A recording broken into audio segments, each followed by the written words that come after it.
បងចំពោះការផលិតដោះគោតើអាចមានករណីណាដែលយើងអាចធ្វើខុសហើយទេបងបាទបងចំពោះការផលិតម្សៅទឹកដោះគោ Blue Diamond Plus នេះបងមិនមែនការផលិតបាទបងចំពោះការផលិតម្សៅទឹកដោះគោ Blue Diamond Plus នេះបងគឺមានការត្រួតពិនិត្យជាច្រើនដំណាក់កាលបងមិនឆ្លងកាត់តែមនុស្សម្នាក់ទេបងអញ្ចឹងរាល់ផលិតផលដែលសម្រេចគឺមានការពិនិត្យត្រឹមត្រូវច្បាស់លាស់ទើបដាក់នាំចេញឬក៏ដាក់ឲ្យប្រើអតិថិជនប្រើប្រាស់បងបាទអញ្ចឹងន័យថាចំពោះដោះគោមួយកំប៉ុងនេះគឺត្រូវការឆ្លងកាត់ការត្រួតពិនិត្យច្រើនដំណាក់កាលតើបងបាទអញ្ចឹងទោះបីកន្លែងណាដែលយើងរកឃើញកំហុសមួយគឺយើងនៅតែអាចកែបានហ្នឹងតើបងទៅបានចេញជាផលិតផលសម្រេចបាទអញ្ចឹងគឺល្អបង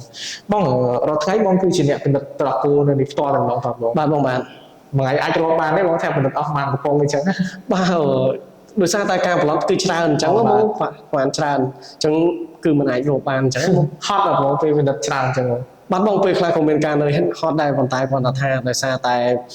យើងផលិតម្សៅទឹកដោះគោគឺមានការអាជ្ញាគឺស្របតាមក្រសួងសុខាភិបាលអីត្រឹមត្រូវអញ្ចឹងបងនៅពេលដែលអតិថិជនពិសាទៅធ្វើឲ្យគាត់មានសុខភាពល្អមិនប៉ះពាល់ដល់សុខភាពរបស់គាត់ការចំណាយរបស់គាត់ក៏ត្រឹមត្រូវអញ្ចឹង